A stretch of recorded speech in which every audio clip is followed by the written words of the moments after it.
你好，我是莹莹，欢迎收看荧光笔工作室 Highlight。那今天呢，我们要带你去一个地方，这个地方呢，可能对有一些人来讲呢，就是我知道，它是我们其中一个州，但是你还知道它什么东西？好像又不是很知道哦。今天我们要聊的地方就是吉兰丹。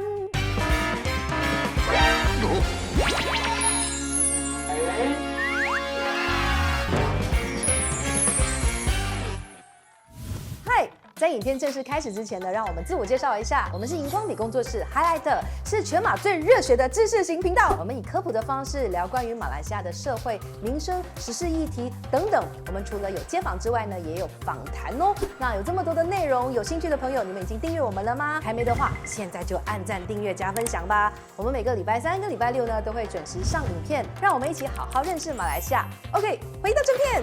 那不知道呢，当你听到吉兰丹这3个字的时候呢，你第一个反应会是什么呢？那我相信啊，其实有很多人的反应啊，就算不至于是排斥和抗拒，大概也是有一种很犹豫很迟疑的感觉，就是那种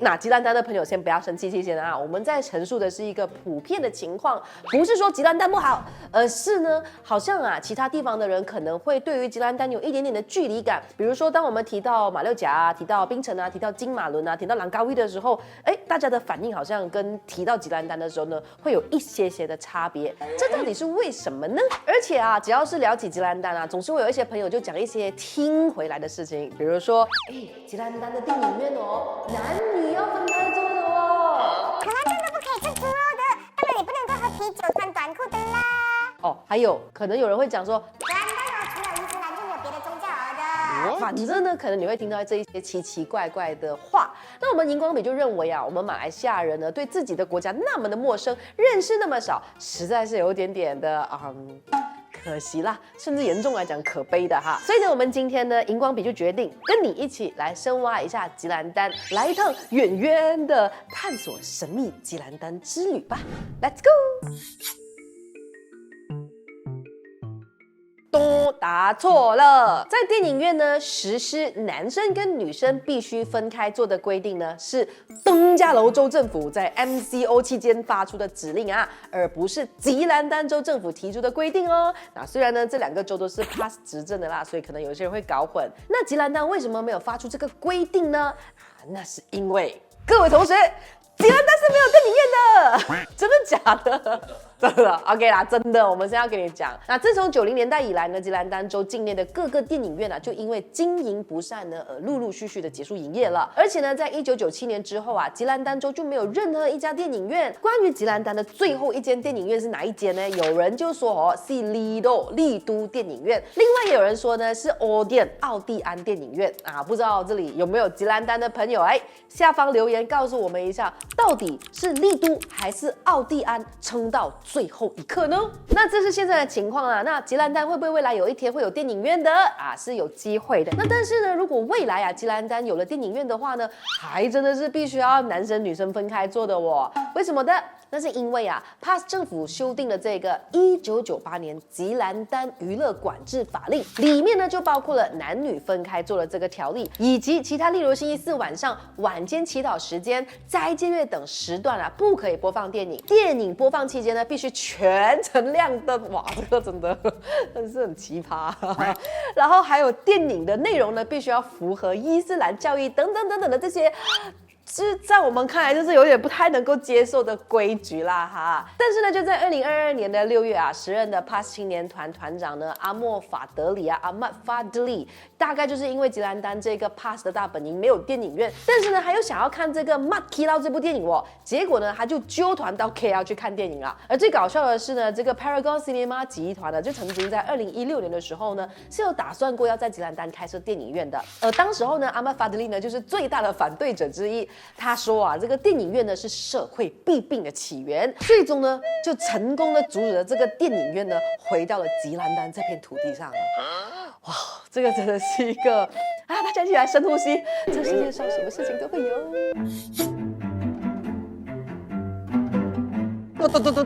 有错。那虽然呢，吉兰丹州呢有高达95%的居民是马来人，但是呢，吉兰丹州政府呢并没有制定禁止猪肉、禁止酒精饮料和针对穿着的这个法令哦。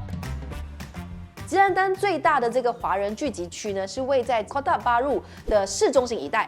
那这里呢，就有一个很中国风的正合坊 Dataran Cheng Ho， 以及吉兰丹最古老的华人传统巴萨波洛槟榔华人巴萨 Pasar Pokok Pinang。那正合坊附近呢，其实就有很多的华裔商家开的店铺啦，还有餐馆啦。而巴萨里面呢，其实呢也是有很多的华裔小贩在售卖各种的零食和杂货的。所以呢，吉兰丹跟马来西亚的其他州属一样啊，是可以吃到巴古德和买得到杜巴的。常言道啊，美食呢是全人类的共同语言，所以呢，吉兰丹呢也是有许多呢由穆斯林经营的这个中餐馆，提供呢各种清真华人食物，比如说是哈拉的云吞面呐、哈拉的干捞面呐、云吞面跟干捞面有什么分别啦？云吞面也有干的啊，还有哈拉的这个dim sum啦，等等等等的啊，撰稿人在这边。而关于酒精饮料嘛，只要是禁止穆斯林光顾的非清真餐厅呢，都是可以售卖和饮用的哦，也就是 non halal 的 restaurant 啊哈。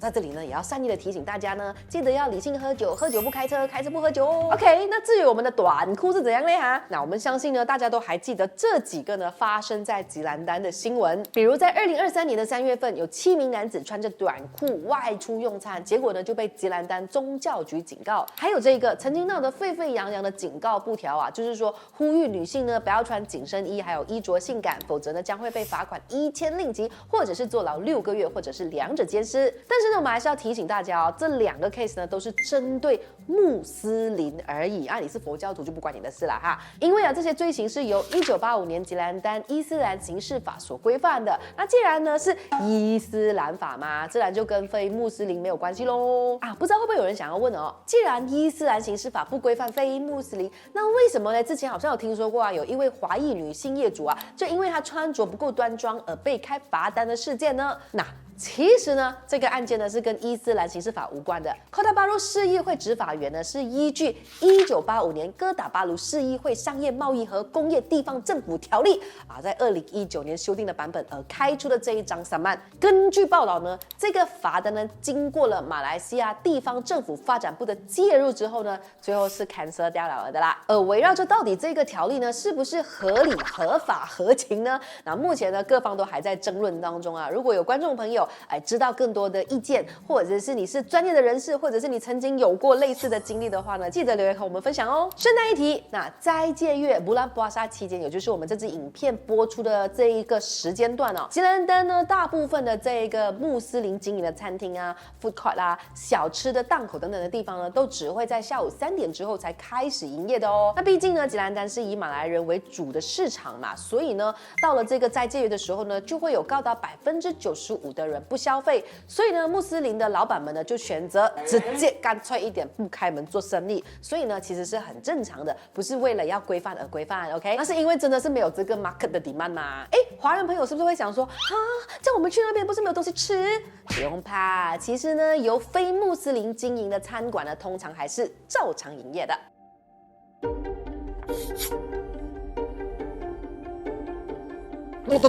还是做。那虽然呢，吉兰丹有95%的人民呢是马来人，但是呢，吉兰丹呢就有着东南亚最大的2尊佛，是东南亚最大哦。一尊呢是站着的，另外一尊呢是坐着的，以及呢全马最大的卧佛。东南亚最高的利兹佛像呢是在吉兰丹的万杰巴措的菩提院菩萨道精舍。又因为呢这个寺庙的门口呢长长的这个双龙的雕像呢，这座庙呢就被称为双龙寺。而寺庙内的这一尊高大约100尺的阿弥陀佛像呢，是在2009年的时候竣工的。而东南亚呢最大的坐姿佛像呢，则是在吉兰丹道北东巴的这个马金马浪贤庙。又因为呢是坐佛的关系啊，而被称呼为坐佛寺。那这一座寺庙的名字呢，可不是泰文哦，而是巴利文，一种呢佛教常用的古印度语，有中道的意思。除此之外呢，这个坐佛寺啊，还曾经获得吉兰丹州政府颁发的非回教徒膜拜场所之最佳建筑设计奖。最后呢，来到了马来西亚最大的卧佛啦，一样呢是在吉兰丹道北，也就是东巴的这个菩提树佛寺，据说呢已经有超过100年的历史了哦。而这个寺庙之内的这个卧佛啊，是在1973年加建而成的，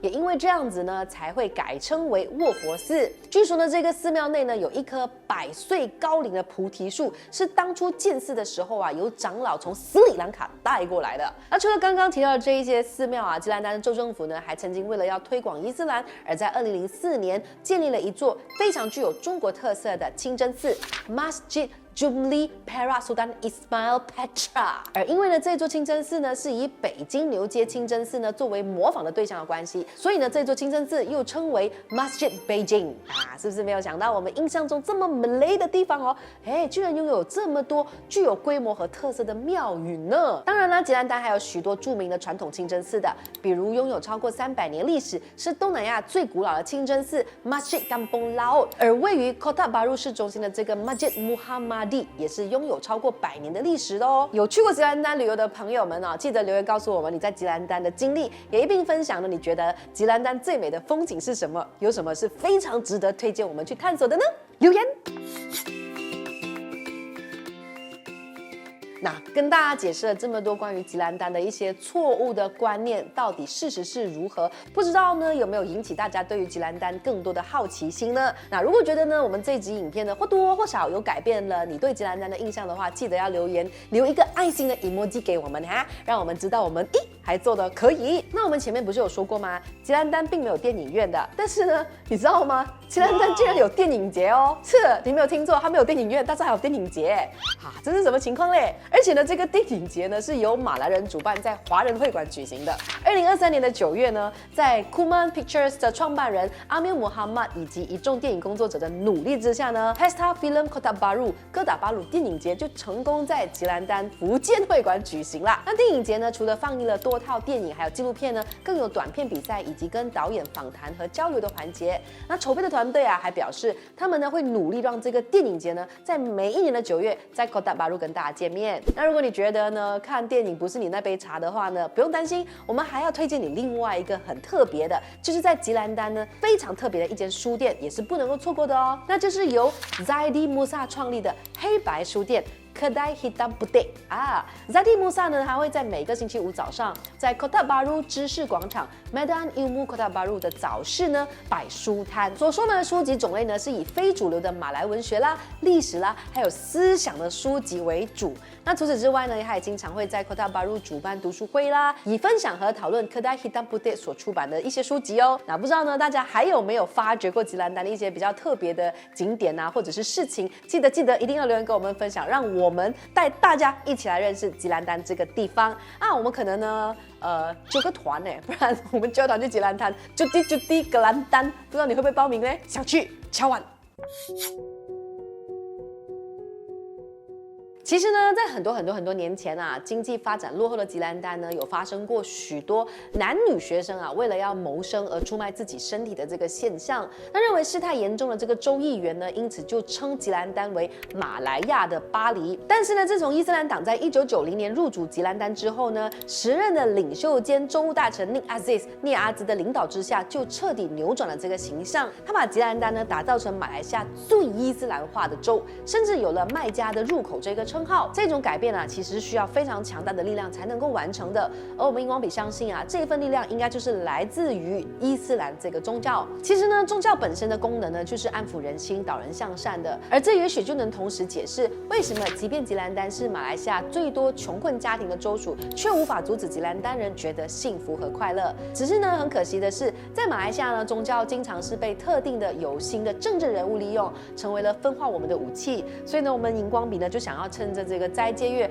这个神圣的月份呢，做这一集影片，希望让更多人看见吉兰丹和认识伊斯兰。那不敢保证说可以让大家对吉兰丹和伊斯兰有所改观呐，但是呢，至少愿意听一听更多关于吉兰丹和伊斯兰的故事。那如果呢，我们的影片能够让大家增加了好奇心，想要亲身去探索这个地方的话，那就更好啦。好啦，今天这集影片就到这里，我是莹莹。我们荧光笔工作室呢，每个礼拜3跟礼拜6都会上影片嘛。那当然，希望你们可以去 follow 我们这一些频道，就是我们的这些社群媒体的账号。那如果呢，你觉得这一个频道做的不错哦，看得出来我们有做功课哦，很努力哦，每个月1杯奶茶的钱就可以支持我们做更多的影片，还要走更远啦。那我们下一支影片再见，记得留言。